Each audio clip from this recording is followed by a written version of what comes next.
केवल ज्ञान पाने, पूजूंते सतत केवल ज्ञान पाने। बोले भगवान महावीर स्वामी की, आचार्य कुंद कुंद स्वामी की, आचार्य गुरुवर विद्यासागर मुनि महाराज की।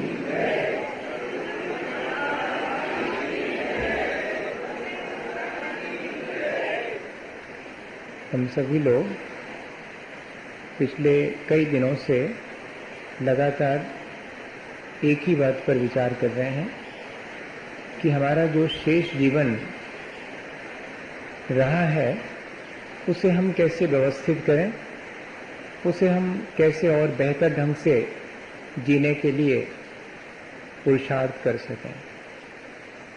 जीवन को बेहतर बनाने के लिए ज़रूरी है कि जिन्होंने अपने जीवन को आदर्श बनाया है उनके प्रति हमारे मन में श्रद्धा हो और हम इतने आत्मविश्वास से भर जाएं कि उनके बताए हुए मार्ग पर चलकर हम भी अपने जीवन को अच्छा बनाने की शुरुआत करें। पर उस श्रद्धा के हो जाने पर, उस श्रद्धा के साथ हमारे जीवन में बहुत सारी गुणों की प्राप्ति हो जाने के बाद भी कुछ ऐसी कमजोरियां हमारे भीतर रह सकती हैं जिन्हें यदि हम सावधान रहकर नहीं निकालते हैं तो वे छोटी छोटी सी कमजोरियां भी हमारी श्रद्धा को नष्ट करने में कारण बन जाती हैं। इसलिए हमने पिछले दिनों इस बात पे भी विचार किया था कि श्रद्धा को तोड़ने वाली, श्रद्धा को नष्ट करने वाली अपनी जो आदतें हैं उनमें भी हमें परिवर्तन लाना चाहिए। यदि श्रद्धावान व्यक्ति विवेक शून्य हो तो उसकी वो श्रद्धा ज्यादा समय तक स्थायी नहीं रहती। इसलिए श्रद्धावान व्यक्ति का विवेकवान भी होना बहुत जरूरी है। विवेक के मायने ये है कि एक ऐसा ज्ञान जो भले बुरे के लिए हमें अलग अलग पहचान करा सके, एक ऐसी समझ जो हमें ये बता सके कि हमें किस दिशा में अपने जीवन को आगे ले जाना चाहिए और किस चीज से हमें बचना चाहिए। ऐसा ये विवेक जो हमारे भले बुरे का हमें पहचान कराता है और हमें इतना ही नहीं बुरे से बचा लेता है और भला करने के लिए प्रेरित करता है, ऐसा विवेक हमारे जीवन में जागृत हो। और एक और चीज कि हमारी कोई भी क्रिया हम जो करें वो विवेक शून्य नहीं होनी चाहिए। हम सुबह से शाम तक अपने संसार के काम भी करते हैं और अपने जीवन के कल्याण के लिए भी कुछ काम करते हैं। वाणी, मन और शरीर सबसे करते हैं। तो जो भी हम करें, चाहे वो संसार में किया जाने वाला कार्य हो या कि वो धर्म क्षेत्र में किया जाने वाला कार्य हो, हम ये सावधानी रखें कि उस कार्य से हमारा और दूसरे का उपकार होता हो तो ही हम उस कार्य को करें। अपने और दूसरे को क्षति पहुंचाने वाले कार्य हम ना करें, ऐसा विवेक हमारे मन में हो। बहुत सारे ऐसे काम हैं जो हमारे श्रद्धा को मलिन करने वाले हैं, जो हमारे अहिंसा धर्म को दूषित करने वाले हैं, उन कामों को हम ना करें। हमारी श्रद्धा को मलिन करने वाली हैं हमारी अपनी मूर्ताएं, चाहे वो लोक में प्रचलित मान्यताएं हों या कि हमारी अज्ञानता के चलते हमने देव शास्त्र गुरु का ठीक स्वरूप जानते हुए भी जो देव गुरु शास्त्र नहीं है, जो अभी संसार में ही अपना संसार बढ़ाने में लगे हैं, उनको भी हमने ब्रह्मवश और सच्चे देव मान करके या गुरु मान करके उनकी प्रशंसा करी हो, तो उसे भी हमें संशोधित करना चाहिए और हिंसा हमारे कार्यों में ना हो, इस बात का भी हमें ध्यान रखना चाहिए। और इसके आगे बढ़ते हैं। आज अपन देखें, श्रद्धा को तोड़ने वाली चीज है अहंकार। ये ऐसी चीज है, ये ऐसी कमजोरी है हमारे भीतर जो हमारी श्रद्धा को धीरे धीरे करके नष्ट कर देती है। और भी बहुत कषायें सब हैं चारों प्रकार की, लेकिन उसमें से ये जो मान कषाय है, अहंकार है, वो हमारी श्रद्धा को तोड़ने वाला है। इसलिए 8 प्रकार के मद या घमंड या अहंकार से हमें अपनी श्रद्धा को बचाए रखना चाहिए। अपनी योग्यता से अधिक सम्मान की आकांक्षा रखना, ये अहंकार कहलाता है। अपनी योग्यता के सम्मान की इच्छा रखना, ये अभिमान कहलाता है। आप समझ रहे हैं? जब हम अपनी योग्यता से अधिक अपना सम्मान चाहते हैं, तो उसके पीछे क्या भाव छिपा रहता है? दूसरे के तिरस्कार का। और अपनी योग्यता का सम्मान चाहते हैं, यह अभिमान कहलाता है। इसके पीछे भी किसी न किसी दूसरे व्यक्ति के तिरस्कार का भाव छिपा ही रहता है। जहां अहंकार है, वहां दूसरे के तिरस्कार का भाव छिपा ही है, बिना उसके होता नहीं है। मान कषाय अगर है, तो दूसरे को डिफीट करने का, दूसरे को गिराने का, दूसरे के तिरस्कार करने का भाव भीतर में छिपा ही रहता, दिखता नहीं, सहसा नहीं दिखाई पड़ता।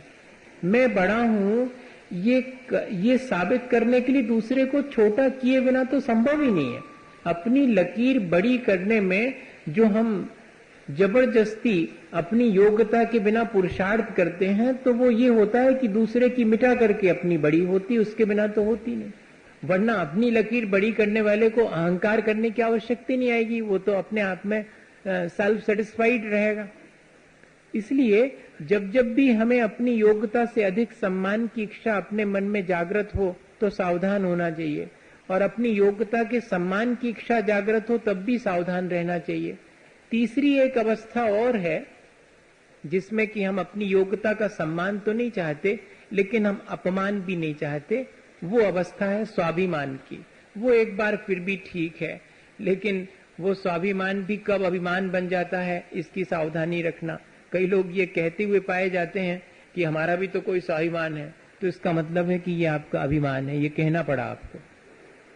हाँ, ये बहुत सावधानी। अभिमान और स्वाभिमान के बीच बड़ी बारीक सी लाइन है, और उसमें हम अगर गड़बड़ा जाते हैं तो हम अभिमान और अहंकार में उतर जाते हैं, फिर हमारी श्रद्धा खत्म हो जाती है। और एक स्थिति बहुत अच्छी है जो निरभिमान की स्थिति है, निरंकार की स्थिति है, जिसमें न सम्मान की इच्छा है, न अपमान होने पर कोई संक्लेश है। वो तो कोई विरले ही जीव जिसकी दृष्टि वाकई में समीचीन हो गई है, उसको सम्मान और अपमान से कोई फर्क नहीं पड़ता है। हम वास्तव में वही अवस्था पाना चाहते हैं। उसके लिए ही हमारा अपना जो भी हम अपने जीवन में करते हैं, उसी उद्देश्य की पूर्ति के लिए करते हैं। ये हमें ध्यान में रखना चाहिए। अहंकार कितने तरह से हमारे भीतर प्रवेश करता है, कितने रूपों में प्रवेश करता है, ये हमें थोड़ा सा देख लेना है, ताकि जब अहंकार हमारे भीतर प्रवेश करे तब हम उसे समझ सकें। अपना अहंकार अपने आप को ही समझ में नहीं आता, दूसरा अहंकार कर रहा है तो हम कहते हुए पाए जाते हैं कि देखो कितने अहंकारी हैं, कितनो मान है इनको। लेकिन अपन जब मान करते हैं, अपन जब अहंकार करते हैं, तो अपने को नहीं समझ में आता, अपने को लगता हम ठीक कर रहे हैं। इसलिए जब भी हमारे भीतर ये अहंकार प्रवेश करे और हमारे मन को घेरे, हमें सावधानी रखनी चाहिए। जैसे बच्चे लोगों को कहा जाता है कि कोई प्रयोग कर रहे हो तो ऑब्जर्वेशन के साथ साथ प्रिकॉशंस भी ले लेना, सावधानियां रखना, ताकि तुम्हें प्रयोग के ठीक ठीक निष्कर्ष मिल सकें। अपने जीवन में भी जब अपन एक प्रयोग कर रहे हैं कि मेरी श्रद्धा मेरे ही अहंकार से नष्ट हो जाती है। जैसे कि किसी को दीपक हाथ में मिल जाए जला हुआ, तो कई बार ऐसा होता है कि वो बाहर की हवाओं से नहीं बुझता, हमारी ही सांसों से बुझ जाता है। ये बड़ा सावधानी का मामला। ऐसा ना हो कि वो दीपक जो श्रद्धा की रोशनी हमें मिली है वो हमारी ही सांसों यानी हमारे ही अहंकार से बुझ ना जाए। इसलिए हम समझें उस चीज को कि हमारे भीतर किन किन रूपों में अहंकार आ सकता है। आचार्य भगवंतों के चरणों में बैठने पर वे हमें बताते हैं कि वैसे तो अहंकार के बहुत रूप हैं, लेकिन 8 रूपों में अहंकार हमारे जीवन में प्रवेश करता है। ज्ञानम, पूजाम, कुलम, जातिम, बल, मृद्धिम, तपो, वसबपु, अष्टावाशित मानित्वम, स्मय, माहुर, गतस्मया। जो इस स्मय यानी अहंकार से जो पार हो गए हैं, उन्होंने ये 8 भेद बताए हैं हमारे भीतर अहंकार आने के। इनके माध्यम से हमारे मन में अहंकार आ सकता, हमारी विनय वो नष्ट हो सकती है, हमारी श्रद्धा उससे दूषित हो सकती है। इसलिए जिसकी दृष्टि निर्मल है, जो अपने जीवन को बहुत ऊंचा उठाना चाहता है, अच्छा बनाना चाहता है, वो इन माध्यमों से होने वाले अहंकार से बचे। ज्ञान का अहंकार बहुत जल्दी आता है, इसलिए सबसे पहले लिखा है ज्ञानम। ज्ञान के माध्यम से 4 बातें अपन ज्ञान की सीख लेते हैं तो दूसरे को अज्ञानी साबित करने का मन होने लगता है। ये सबसे खतरनाक चीज। हमारे अपने ज्ञान से हम अपना आत्म कल्याण कर ले, वो ज्ञान तो सम्यक ज्ञान कहलाएगा। लेकिन होता यह है कि 4 बातें धर्म की या 4 बातें हम यहीं से कोई ज्ञान की उपलब्ध कर लेते हैं, तो हम फिर 4 लोगों के बीच ऐसा प्रदर्शित करते हैं कि जैसे हमसे ज्यादा कोई ज्ञानी नहीं है और तुमसे ज्यादा कोई अज्ञानी नहीं, हम ही जानत सब कछु, तुम का जानत कछु, पढ़े लिखे हो नहीं है। ऐसा मन में कहते नहीं है, लेकिन प्रदर्शित अपने अंदर यही करते हैं। सामने वाले को डिफीट करने के लिए, उसकी बात को तर्क देकर के नीचा करने के लिए हम अपने ज्ञान का प्रयोग करते हैं। हमारे अपने शयोपशम का प्रयोग अगर हम देखें दिन भर में, तो हम पाएंगे कि हम अपने ज्ञान से दूसरे का तिरस्कार ही करते हैं, दूसरे को नीचा ही दिखाते हैं। यही तो हमारे ज्ञान का अहंकार है, और क्या। जैसे कि कोई अगर किसी को कहे कि ये चीज ऐसी नहीं है, अच्छा रहने दो, जैसे तुम ही जाना तो हमें सोई मालूम है। ये भाव आ जाता कि नहीं आ जाता। कोई कुछ भी कहे, थोड़े से आहार देते समय ये कोई कहे कि थोड़ा सा यहाँ से आप, हमें मालूम है हमने बहुत आहार दिए हैं, तुम ही नहीं आया, चूहे आ गए, ऐसा जल्दी से अपन कह देते। कोई रास्ते से अपन को ठीक स्थान बताएगा कि भैया ऐसे न बैठो, ऐसे बैठ जाओ, तब भी अपने मन में आ जाती ये चीजें। ये क्या चीज है? ये अहंकार का रूप है, वो ज्ञान के रूप में हमारे अंदर प्रवेश कर जाता है। हमें विचार क्या करना चाहिए इस अहंकार को दूर करने के लिए? आपको मेरी आवाज ठीक से सुनाई पड़ रही? पानी के बीच में भी मुझे अपनी आवाज नहीं सुनाई पड़ रही असल में। हाँ, आचार्य श्री ने बहुत तेज बारिश में एक बार आहार जी में प्रवचन बंद कर दिया था। मुझे वो घटना याद आ रही, इसलिए मैंने आपसे पूछ लिया, क्योंकि उन्होंने, जब हम लोगों ने पूछा कि आपने बंद क्यों कर दिया, तो बोले हमें अपनी जो सहज आवाज है उससे ज्यादा तेज बोलना पड़ा, तो अपने ही प्राणों का घात होगा, इसलिए बंद कर दिया। तो मैं इससे ज्यादा तेज नहीं बोल सकता, अगर आपको नहीं सुनाई पड़ रहा है तो मुझे बता दें, ठीक है? चलने दें। हमें ये विचार करना चाहिए कि जैसे अपन ने जीवन में अपने एमए किया, मान लो अब एमए किया अपन ने, और उसके बाद पूरा जीवन अपना व्यतीत हो गया और अपना जीवन समाप्त भी हो गया। अब अपन दूसरी जगह चले गए, दूसरा जन्म हो गया, तो क्या वो ज्ञान साथ में जाता है? बिल्कुल नहीं जाता। अगर साथ में जाता होता तो फिर अनार का फिर से नहीं पढ़ना पड़ता, फिर तो अपन ये कहते कि हमें तो पहले से पढ़ के आया, अब तो पीएचडी का है। ऐसा होता है क्या?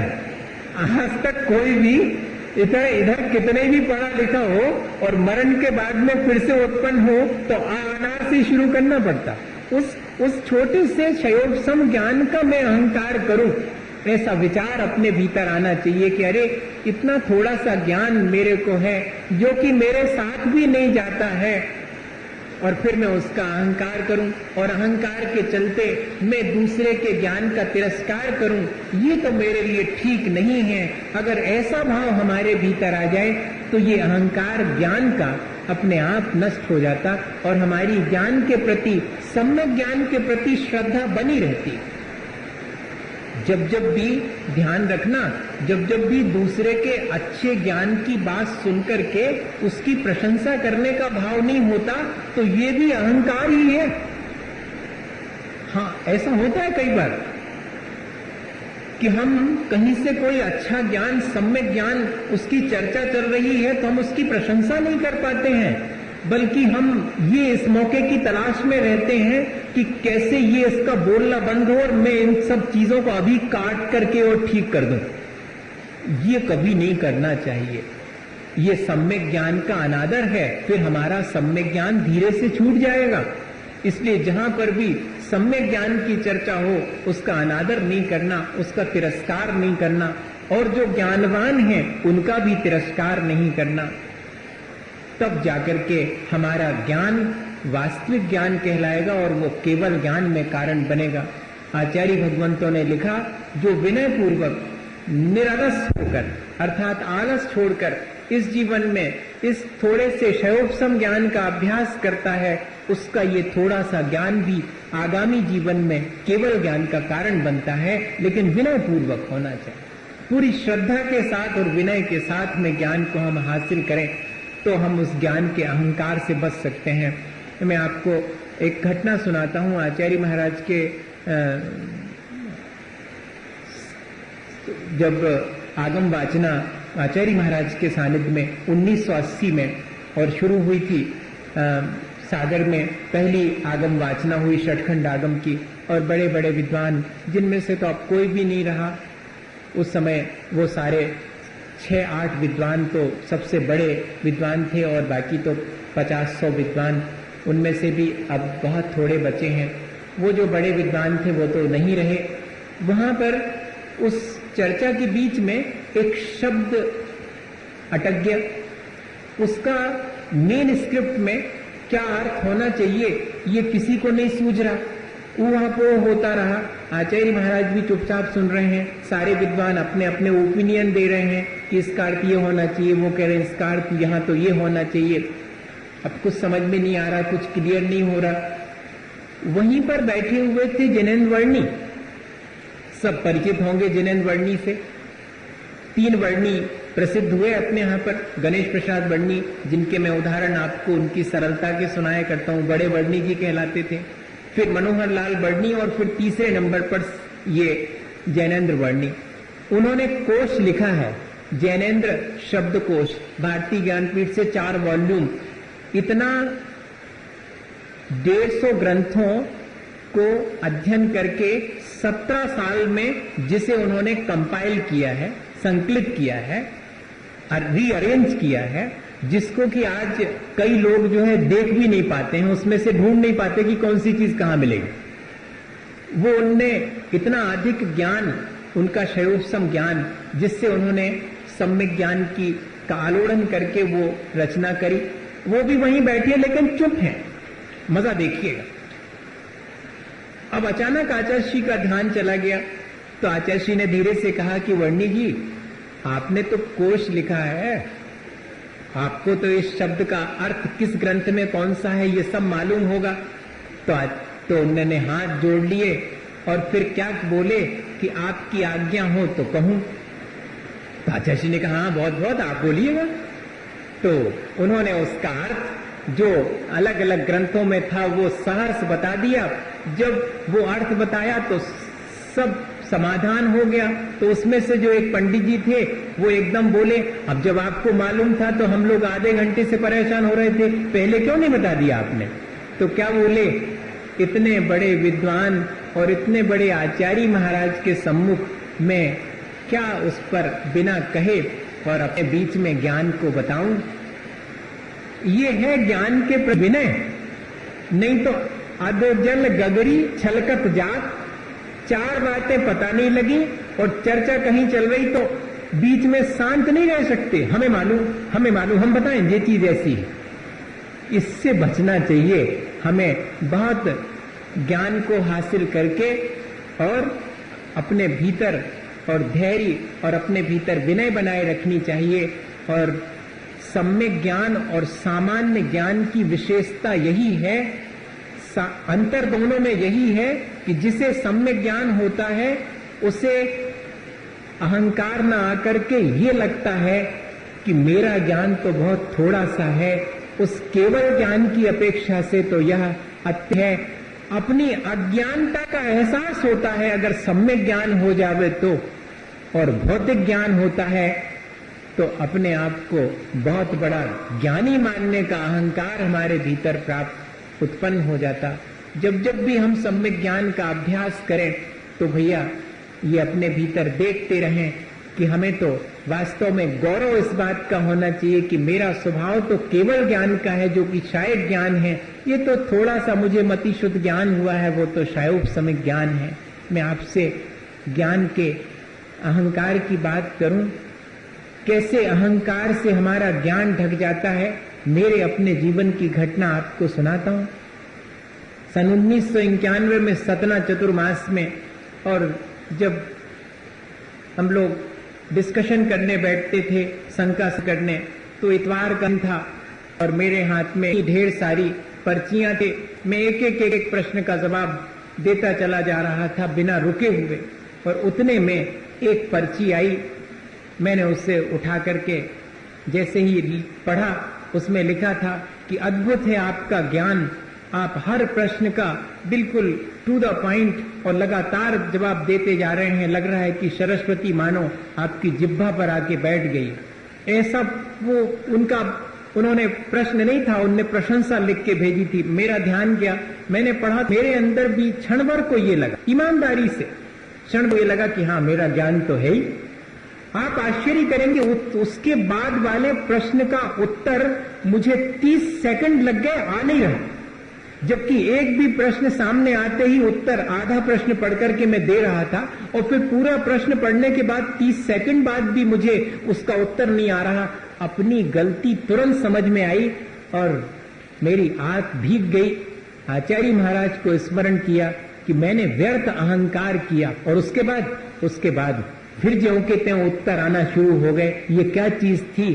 क्षण भर के अहंकार ने ज्ञान के ऊपर पर्दा डाल दिया। हमें बहुत सावधानी रखनी चाहिए। सम्यक ज्ञान का अभ्यास करते समय अहंकार नहीं करना। अगर आने लगे तो उसको जीतने का प्रयत्न करना। जीतने का सीधा उपाय है कि याद कर लेना, गुरुजनों से मुझे ज्ञान की प्राप्ति हुई है, मेरा अपना इसमें क्या है? आचार्य भगवंतों का उपकार है जिनके वजह से, और हमें 2 बातें अपने कल्याण की सीखने मिली हैं। इसका क्या अहंकार करना, इसमें तो और विनय आनी चाहिए। ऐसा विचार अपने मन में आ जावे तो इस अहंकार से बच सकते हैं। पूजा जैसे ही यश ख्याति मिलने लगती है तो हमारे पैर फिर ठीक नहीं पड़ते जमीन पर। इसलिए आचार्य भगवंतों ने दूसरे नंबर पर लिखा कि जब श्रद्धा हमारे भीतर उत्पन्न हो जाए, हम अपने जीवन को अच्छा बनाने लगे, तब सावधानी रखें कि संसार में मिलने वाली थोड़ी थोड़ी सी पद प्रतिष्ठा और ख्याति, लाभ इत्यादि का अहंकार मत कर लेना, क्योंकि कंचन कामनी छोड़ना जितना आसान है, ख्याति और पूजा और लाभ की आकांक्षा छोड़ना उतना ही कठिन है। इस कठिनाई को हम आसानी से हासिल कर सकते हैं ख्याति, पूजा, लाभ में न पढ़ करके। आज वर्तमान में अपन देख रहे हैं कि क्या क्या चीजें उसी थोड़ी सी ख्याति के लिए, वो भी ज्यादा समय तक नहीं टिकती है, और उसके लिए क्या क्या चीजें, और नाम हम उनको देखते हैं प्रभावना का। प्रभावना नहीं, अपनी ख्याति का भाव कहीं ना कहीं पीछे छिपा रहता है। प्रभावना तो धर्म की होती है, लेकिन हम उस प्रभावना के बहाने अपने ही, कहना चाहिए प्रशंसा का, नेम एंड फेम, ज्यादा से ज्यादा लोग मुझे जाने और ज्यादा से ज्यादा लोग मुझे माने, ये जो हमारे भीतर का भाव है वो अहंकार। फिर इसके चलते क्या होता है, फिर कभी भी हम दूसरे की यश और ख्याति को बर्दाश्त नहीं कर सकते। फिर हम वैसा ही करने की कोशिश करेंगे जैसे कि कोई और किसी माध्यम से यश और ख्याति पाने की कोशिश कर रहा है, तो हम भी वही उपाय करके और स्वयं ख्याति पाने की कोशिश करेंगे। ये चल रहा है, किसी से छुपा नहीं है, सबकी अपनी कोशिश है। इससे क्या मालूम पड़ता है, इससे मालूम पड़ता है कि कहीं ना कहीं अभी हमारे दृष्टि में उतनी निर्मलता नहीं है। बहुत सावधानी रखना। यश और ख्याति, आचार्य श्री कहते कि खाई के समान है। ख्याति क्या है, वो तो खाई है, एक बार गिरे तो फिर ऊपर आना बहुत मुश्किल होता है, जैसे कोई खाई में गिर जाता है। ये सावधानी। अब यश और ख्याति किसी भी माध्यम से मिल सकती है। धन पैसा खूब हो जाए, अच्छा बढ़िया मकान बना ले गृहस्थ, तब उसके लिए भी अहंकार आ सकता है। वो उसके लिए अहंकार अपने उस धन पैसे का आ सकता है। मुनि महाराज के लिए अपनी जो प्रशंसा है वो सुनकर के अहंकार आ सकता है। सबसे ज्यादा खतरनाक चीज है, निंदा से भी ज्यादा खतरनाक है प्रशंसा। आप ऐसा नहीं समझना कि निंदा ही खतरनाक है। निंदा से संक्लेश होता है, लेकिन प्रशंसा से अहंकार आता है। और फिर अगर एक बार प्रशंसा हो जाए और फिर दूसरी जगह न हो गए तो बड़ा भीतर भीतर मन संक्लेशित होता, कहते तो कछु नहीं हो रही, होते तो इतनी भई थी। अरे बहुत बहुत झगड़ा है इसका। मैं तो बहुत समय से ये चीज अनुभव में देख करता हूं। अगर एक बार ये आदत बन गई कि मेरी सभा में तो कम से कम 10-25 हजार लोग हों तब मैं बोलूं, तब फिर उसके बाद अगर 10-25 हैं तो फिर भीतर भीतर बड़ा संक्लेश होगा, फिर डमरू बजाना पड़ेगी जोड़ने के लिए। हाँ, ये बहुत स्पष्ट बोल रहा हूं, तो थोड़ा आप गलत तो नहीं समझेंगे, मत समझिएगा। अब तो आपके साथ ही रहना है मुझे, तो आप ही गलत समझेंगे तो कैसे काम बनेगा बताइए। ये ऐसी चीजें हैं जो अपन अपने अंदर एनालाइज करें, किसी से कहने थोड़ी जा रहे हैं, अपन अपने भीतर देख रहे हैं कि हाँ सचमुच कैसे कैसे भाव आ जाते हैं। हमें इस ख्याति पूजा लाभ से बचने के लिए हमेशा उपाय करते रहना चाहिए। वास्तव में तो देखा जाए तो पूजा किसकी होती है? पूजा तो होती है अरहंत और सिद्ध पद की। मैं वो पद प्राप्त करूं, मैं वो प्रतिष्ठा प्राप्त करूं, आत्मस्थ हो जाना, अपने आप में प्रतिष्ठित हो जाना, वो तो अरहंत और सिद्ध अवस्था में ही होगा। मुझे उसका गौरव होना चाहिए, क्योंकि मैं उससे प्राप्त कर सकता हूं, उस प्रतिष्ठा को, उस पद को प्राप्त कर सकता हूं। ये छोटे मोटे से प्रशंसा और पद मिलने पर मैं क्यों व्यर्थ में अहंकार करूं और उस अहंकार के चलते दूसरे का तिरस्कार करने का भाव आ जाए। ये तो मेरी श्रद्धा को मलिन बनाने वाली चीजें हैं। पूजाम ज्ञानम पूजाम कुलम जातिम, कुल कहलाता है वो अपने, मैं भूल जाता हूं इसमें, पिता के वंश को कुल कहते हैं और माता के वंश को जाति कहते हैं। ऐसा कई बार होता है कि अपने पिता के कुल में या कि पिता के वंश में या माता के वंश में कोई बहुत बड़ा व्यक्ति हो तो हम उसे लेकर के भी अहंकार कर लेते हैं। इससे ही बचना चाहिए। हम तो ऊंचे कुल के हैं। ऊंचा कुल कौन सा है? जहां रत्नत्रय की परंपरा है। तब फिर अहंकार करने की आवश्यकता क्या है? अपने सौभाग्य से तो अपने आप को और अधिक गौरवान्वित करना चाहिए, अहंकार थोड़ी करना चाहिए। हम उस परंपरा के हैं जो तीर्थंकर आदिनाथ भगवान की है। हम तो उस कुल और उस जाति के हैं। ये छोटी छोटी सी जो जातियां हमने बना ली हैं, जो कुल बनाए हैं हमारे अपने संसार में, उनका क्या अहंकार करना? क्या ऊंचा कुल और क्या नीचा कुल? जिसका आचरण खोटा है उसका कुल और जाति सब नीचा है, और जिसका आचरण ऊंचा है उसका कुल और जाति, और जिसका आचरण ऊंचा है वो अहंकार काहे को करेगा? अहंकार करना तो अपने आप को नीच कुल की तरफ ले जाना है। परात्म निंदा प्रशंसे सत्सद्गुणोच्छादनोद भावने च नीचैर गोत्रस। जब जब मैं अहंकार करूंगा तो मैं नीच गोत्र का बंद करूंगा, मैं स्वयं ही नीचा हो जाऊंगा। ये सावधानी अपन कुल और जाति को लेकर के जो अपने अंदर अहंकार हो जाता, और दोनों चीज साथ में लगाते चलना। मजा यह है कि जैसे ही हमें अपने कुल जाति का अहंकार होता तो हम दूसरे का तिरस्कार करते हैं, उसको नीचा मानते हैं। अरे तुम्हारा कुल तो बहुत नीचा है। आज ये वर्तमान में बहुत तेजी से देखने में आता है। हम ये ध्यान रखें हमेशा कि कुल और जाति तो रत्नत्रय की परंपरा से और आचरण की उत्कृष्टता से निर्धारित होती है, इससे निर्धारित नहीं होती कि कौन कहां पर उत्पन्न हुआ है। अगर वहां रत्नत्रय की परंपरा है आज वर्तमान में, अब यहां तो नहीं है वैसा, यहां दूसरे ढंग का। तो आचार्य हमेशा सुनाते हैं कि वहां पर अब कोई कह रहा खंडेलवाल, कोई पोरवाल, पल्लीवाल, बाकलीवाल, कासलीवाल, अरे बहुत सारे बाल बाल। आचार्य कहते कि सब बाल हटा दो ताकि बन जाए एक हॉल, तब एक साथ सब बैठ सकें। बॉल मतलब दीवाल भी होता है।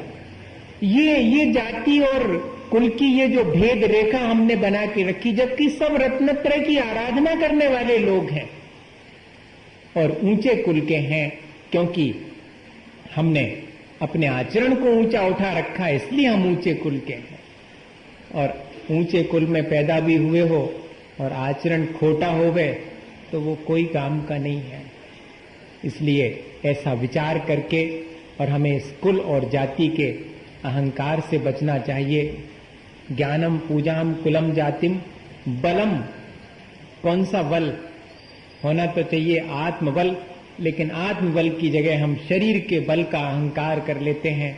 थोड़ा ही हमारे भीतर शरीर की सामर्थ्य होती है तो हम अपने आप को बहुत बलशाली समझ करके और दूसरे निर्बल व्यक्ति को दबाने की कोशिश करते हैं। बल धन और संपत्ति का भी होता है, पद और प्रतिष्ठा का भी बल होता है, जिसके कारण हम दूसरे को और प्रेशराइज करते हैं। वो सब भी हमारा अहंकार की है। हमें अपने आत्मबल को पहचानना चाहिए, जिसके माध्यम से कि हम अपने जीवन को ऊंचा उठा सकें। तपो वपुः, थोड़ी सी तपस्या कर ली। अभी आने वाले 10 लक्षण पर, हाँ, आपको पहले से ही बता दे रहा हूं कि क्या क्या संभव है होना। आप सावधानी रखना उससे बचने की, नहीं तो चल रहा है तो वो तो चलेगा ही जो चल रहा है। क्या करेंगे? हो सकता है 10 दिन का उपवास करें। क्या पता करते कि नहीं करते होंगे लोग यहाँ पर। 10 दिन का उपवास करने के बाद अब ले साहब, हमारे 10 दिन के उपवास, भारी तपस्या हो गई, अब निकल रहा है जलूस। अब 10 दिन के उपवास के बाद में जलूस, और फिर बाद में ये देखा जाएगा कि उनके जलूस में कितने बाजे थे और उनने कितने की प्रभावना बांटी थी। जब उनके तो बुलहुआ भाव तो उनने कितनी कितनी चीजें अपने 10 दिन के उपवास के फलस्वरूप बांटी थी। इसी में लग जाते। वो 10 दिन जो कर्मों की निर्जरा के थे, वो 11वें दिन कर्म के बंध के कारण बन जाते हैं। वो तपस्या अहंकार से युक्त हो जाती है तो उस तपस्या का जो फल मिलना चाहिए था वो न्यूट्रल हो जाता है, जीरो हो जाता है। ये खूब तेजी से प्रचलन चल रहा है। पुष्पांजलि कर ली, 5 दिन के हो गए, अब देव साहब जय जयकार। आपने अपने कल्याण के लिए किए थे या कि बाहर में मिलने वाली जय जयकार के लिए किए थे? और अपन लोग भी यही करते हैं कि बहुत जल्दी जो है थोड़ी सी भी त्याग तपस्या में, और मजा ये है कि दूसरे का तिरस्कार छिपा रहता उसमें। हमने करे तुम नहीं कर पाए, हाँ जी तो रहता उसमें। सब जने देख लो हमने करे उपवास। ऐसा भाव नहीं आना चाहिए। मैं तो ये कह रहा हूं, आता है संस्कारवश आता है, अनादिकाल का संस्कार है। आज तक करते यही तो आए हैं, तब तो संसार में बैठे भैया, नहीं तो काहे को यहां से अभी तक जो है कल्याण न कर चुके होते। अपनी इन्हीं खोटी आदतों की वजह से तो संसार हमारा बड़ा हुआ है। अब थोड़ी समझ आ गई है कि हमें लगने लगा है कि हम कहीं गलत हैं, तो ये जो कहीं गलत हैं बस ये समझ में आने लगे तो उस गलती को अब धीरे धीरे निकालने का पुरुषार्थ करें तो कहलाएगा कि हाँ वास्तव में हमें ज्ञान हुआ। शरीर के रूप रंग का भी अहंकार नहीं करना चाहिए। और अहंकार तो हम नहीं करते रूप रंग का, लेकिन दूसरे के रूप रंग ठीक ना होने पर उसका तिरस्कार भी नहीं करना चाहिए। और आज ये बहुत तेजी से होता है। अपने पैसे का अहंकार तो नहीं करते, लेकिन दूसरे कम पैसे वाले के यहां पर अपनी बेटी नहीं देते क्या? ये क्या चीज है? इसके मायने हैं कि मैं बड़ा आदमी हूं, मैं छोटे से घर में कैसे ब्याह कर दूं? करते कि नहीं करते? ये अहंकार का ही रूप है। और बाहर क्या देखते हैं? रूप रंग देखते हैं।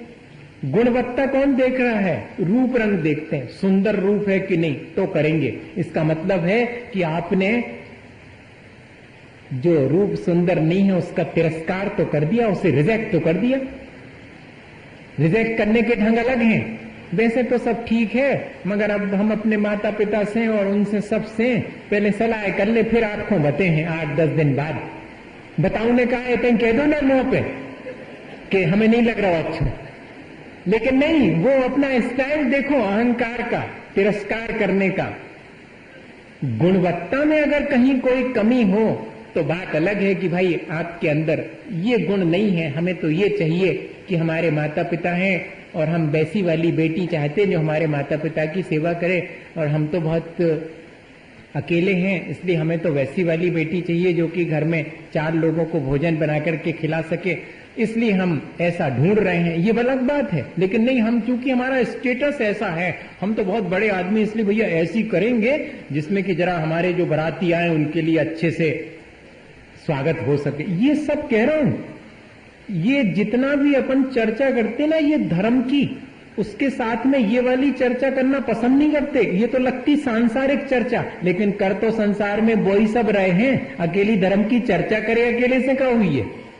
इसलिए बीच में आपको ये कह रहा हूं, नहीं तो आप बाहर जाकर के चौराहे पे खड़े होकर कहें कि हाँ ठीक है, मगर महाराज जी और संसार अंसार की सुई करन लगत बीच बीच में। वैसे तो आत्मा की करत थोड़ी, लेकिन संसार की सुई करन लगत। इसमें संसार, अगर जिसकी गृहस्थी ठीक नहीं है वो कितने ही पूजा पाठ कर ले में, उसका कितने ही तत्व चर्चा कर ले में, सुबह दोपहर शाम 3-3 समय आराम से बैठ करके, लेकिन इसके बाद भी जीवन अच्छा नहीं बन सकता जब तक कि उसका सब प्राणी मात्र के प्रति समता भाव नहीं है, जब तक उसके मन में सहज भाव नहीं है, सबके प्रति सम्मान का भाव नहीं है। अगर साधर्मी के प्रति तिरस्कार का भाव है तो लिखा हुआ है स्मयन यो नन्या नत्येति धर्म स्थान गर्विता सया सोत्येति धर्मात्मीयम न धर्मो धार्मिक ही बिना।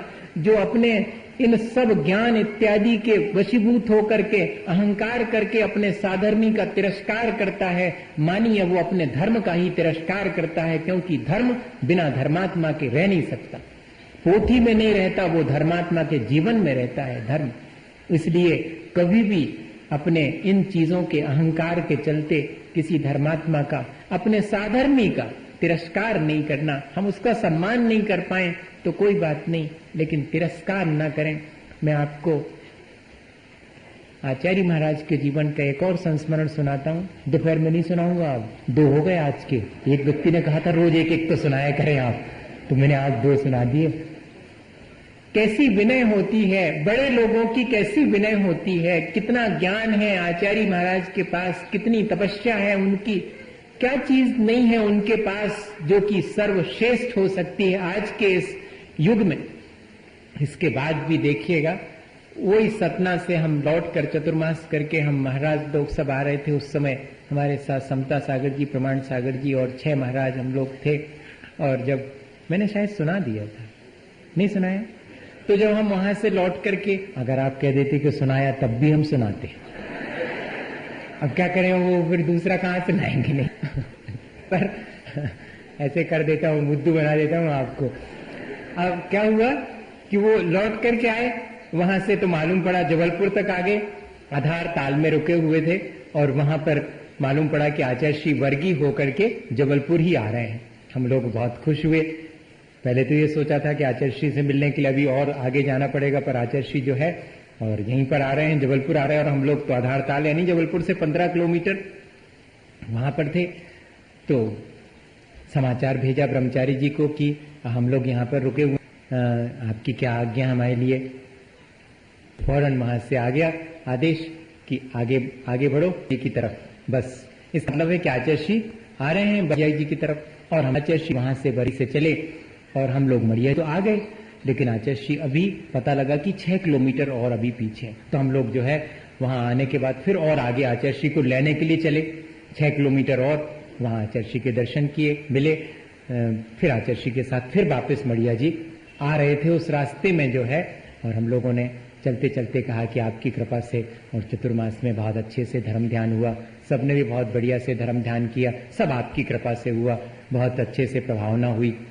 ऐसी चर्चा कर रहे थे। सब सुनते सुनते आचार्य श्री क्या बोले, इसमें हमारा क्या है, ये तो आचार्य, सब आचार्य ज्ञान सागर जी महाराज का है, ये तो सब हमारे भगवान महावीर स्वामी की परंपरा से जो धर्म चला रहा है उसका सौभाग्य है, इसमें मेरा कुछ भी नहीं।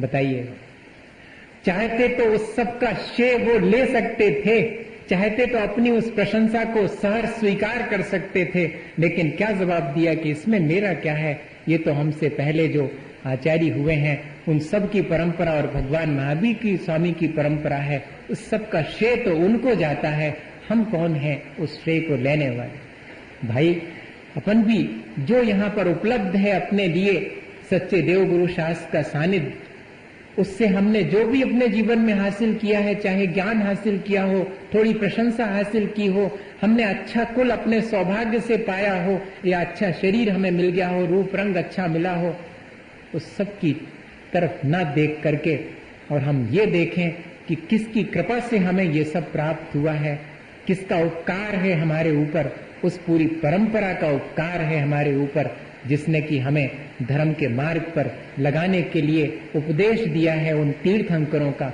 उन सब का उपकार नहीं भूले हम। अहंकार को दूर करने के दो ही उपाय सक्षम हैं, भगवान की प्रार्थना करना और अपने पूज्य पुरुषों के उपकार को नहीं भूलना। ये दो चीजें जिसके पास हैं वो अहंकार नहीं कर सकता, उसके भीतर अहंकार प्रवेश ही नहीं करेगा। जो निरंतर अपने आराध्य अनंत और सिद्ध भगवान या पंच परमेष्ठी की निरंतर प्रार्थना में लगा रहता है, उनके गुणगान करता है, वो अहंकार कैसे करेगा। और जो अपने बड़े लोगों के उपकार को कभी नहीं भूलता है, वो भी अहंकार नहीं कर सकता। अपन जरा सा विचार करें, संसार में भी अपन क्या जानते थे बताइएगा। अपन तो ठीक से खाना भी नहीं जानते थे, अपन तो अपने शरीर की गंदगी को साफ करना भी नहीं जानते थे। माँ हमें ये सब सिखाती है, कितना उपकार है वहां से हमारे माता पिता का, लेकिन हम भूल जाते हैं कितने लोग हमारे यहाँ तक पहुंचने में सहयोगी हैं। हमारे इस तरह के जीवन जो हमने आज बहुत सक्षम हो गए हैं, उस जीवन में कितने लोगों का हाथ है। अगर ये जरा सा विचार आ जाए तो सारा अहंकार नष्ट हो जाता है। मुझे याद आता है कभी कभी कि जब मैं पतंग उड़ाने के लिए, बहुत कम कभी कभार उड़ाई हो, उड़ाने के लिए छत की मुड़ेद पर चढ़ जाता था तो मुझे उतनी घबराहट नहीं होती थी जितनी नीचे बैठी हुई माँ घबराती थी। ए भैया नीचे उतर आओ, तुम्हें सोने करो, उतर आओ नीचे। हम ऊपर खतरे में हैं तो हमारी छाती नहीं धड़क रही है, नीचे शांत बैठी हुई माँ को देख करके उसकी छाती धड़कती है। ये क्या चीज है? ये उपकार है उनका हमारे ऊपर, और हम भूल जाते हैं। सच्चे देवगुरु शास्त्र का उपकार तो ना भूलें भैया। उस उपकार के कारण ही जो है आज हम अपने जीवन को जो जितना अच्छा बना पाए हैं, वो सब उनके ही द्वारा हमें मिले हुए मार्गदर्शन से बना है। ऐसा अगर भाव हमारे जीवन में आ जाए तो अपनी इन छोटी छोटी सी उपलब्धियों के बीच और हम शांत रह सकते हैं। हम दूसरे साधर्मी का कभी तिरस्कार नहीं करेंगे अगर ऐसा उपकार का भाव आ जाए। देखिएगा कभी आता है उपकार का भाव, मुझे तो आ जाता है। जिन्होंने हमें धर्म ध्यान करने के लिए ये तैयारी करी, उनका उपकार नहीं है, लेकिन हम तो सोचते हमने तो पैसा देंगे, करवाओ, है उसका उपकार है, हमें पैसा दे नहीं, लेकिन ये भी उपकार है। फर्श बिछाने वाले का हमारे ऊपर उपकार है कि उसने फर्श बिछाया, तब हम यहाँ बैठ के धर्म ध्यान कर रहे हैं। ये सब चीजें अगर जरा सा मन में ऐसा विचार आ जावे तो हमारा अहंकार अपने आप नष्ट हो जाएगा कि अरे मैं किस बात का अहंकार करूं, मेरे अपने जीवन में सुबह से शाम तक कितने लोगों का सहयोग मुझे मिलता है, तब मेरा जीवन चलता है और मैं व्यर्थ ही अहंकार करता हूं। ऐसा विचार करने जॉर्ज वॉशिंगटन हुए हैं तो विदेशी, लेकिन एक दिन जो है वो रास्ते से चले जा रहे थे और देखा उन्होंने कि एक ठेकेदार खड़ा हुआ, मजदूरों से काम करवाया है, ट्रक में लोड हो रहा है सामान। एक मजदूर वो अपना सामान उठाते उठाते और उससे स्लिप हो गया तो नीचे गिर गया, वो भी गिर गया, उसको भी लग गई। लेकिन ठेकेदार जो खड़ा हुआ वो उसको डांट रहा है कि तेरे से बोझा नहीं उठता है तो निकल जा तू बाहर। मुझे तो मजबूत व्यक्ति चाहिए, बोझा उठा के ऊपर ले जाने वाले। उसको चोट पहुंच गई है, उससे उठ नहीं रहा है, फिर भी उसको जो उठाने के लिए, तो वाशिंगटन धीरे से आकर के और उसके बोझे को सहारा दे करके उसके सिर पे रखवा देते हैं। और ठेकेदार वहीं पर ऐसे खड़े हुआ है, तो उसके पास जाकर के कहते हैं कि ऐसी कभी जरूरत पड़े बोझा वगैरह उठाने की तो मुझे याद कर लिया करे, मेरा नाम जॉर्ज वाशिंगटन है, मैं वहां रहता हूं। इतना सुनना था कि उसकी हालत, जिसका बोझा उठाया था वो तो चरणों में पड़ा हुआ है, और जो बोझा उठवा रहा था वो भी एक बार सोच में पड़ गया, माफी मांगने लगा। तो वाशिंगटन ने क्या कहा कि मैं तो तुम्हें माफ करता हूं, कोई बात नहीं, लेकिन एक ही चीज ध्यान रखना, कभी भी किसी भी काई को तुच्छ मत समझना और किसी भी जीव को तुच्छ मत समझना, अपने आप को बड़ा मत समझना। यहाँ सब देखा जाए तो समान ही हैं, सब अपना संसार भोग रहे हैं, किसी को कमती दुख है, किसी को ज्यादा दुख है। हमें तो सबके प्रति सहानुभूति रखनी चाहिए। जैसे कि जैनेन्द्र कुमार ने लिखा कि यहाँ सब देवता से कम और पशु से ज्यादा हैं, इसलिए हमें सबके प्रति सहानुभूति रखनी चाहिए।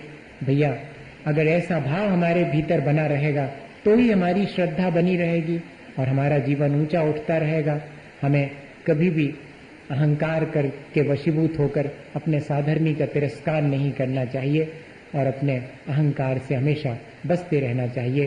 सभी जीवों के प्रति सहानुभूति का भाव रख करके अपना कल्याण करें। इसी भावना के साथ बोलिए आचार्य गुरुवर विद्यासागर मुनि महाराज। हे गुरुवर शाश्वत सुख दर्शक, यह नग्न स्वरूप तुम्हारा है, जग की नश्वरता का सच्चा दिग दर्शन करने वाला है। क्योंकि रची पच कर गाफिल निद्रा में सोता हो, अथवा वह शिव के निष्कंटक पथ में विषकंटक बोता हो अग्निशा का सन्नाटा, वन में वनचारी चरते हो, तब शांत निराकुल मानस तुम तत्वों का चिंतन करते हो। करते तप सैल नदी तट पर, तरुतल वर्षा की घड़ियों में, समता रस पान किया करते, सुख दुख दोनों की घड़ियों में। अंतर वाला हरती वाणी, मानो लड़ती हो फुल झड़ियाँ, भव बंधन तड़ तड़ टूट पड़े, खिल जावे अंतर की कलियाँ।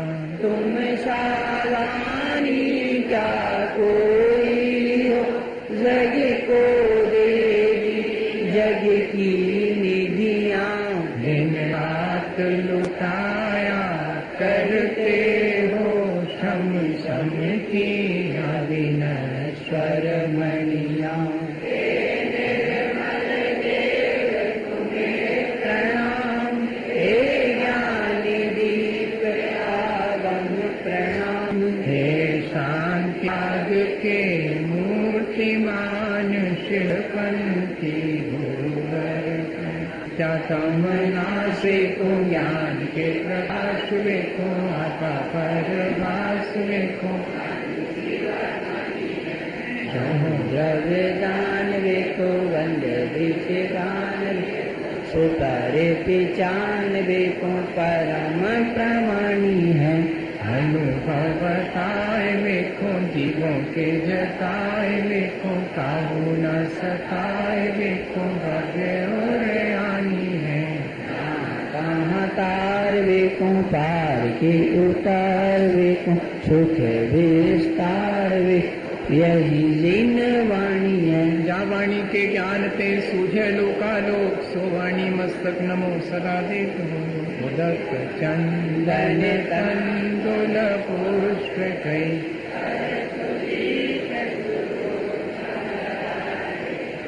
अवल मंगल गाने रवा कुले जिन ग्रहे मुनिराज ओम ह्रीम परम पूज्य 108 आचार्य गुरुवर विद्यासागर जी महाराज के सत्संग संगस्थ परम पूज्य मुनिराज श्री क्षमा सागर जी महाराज, परम पूज्य मुनिराज श्री बब्बू सागर जी महाराज, इनके पावन पुण्य चरणों में अनर्पण प्राप्त है।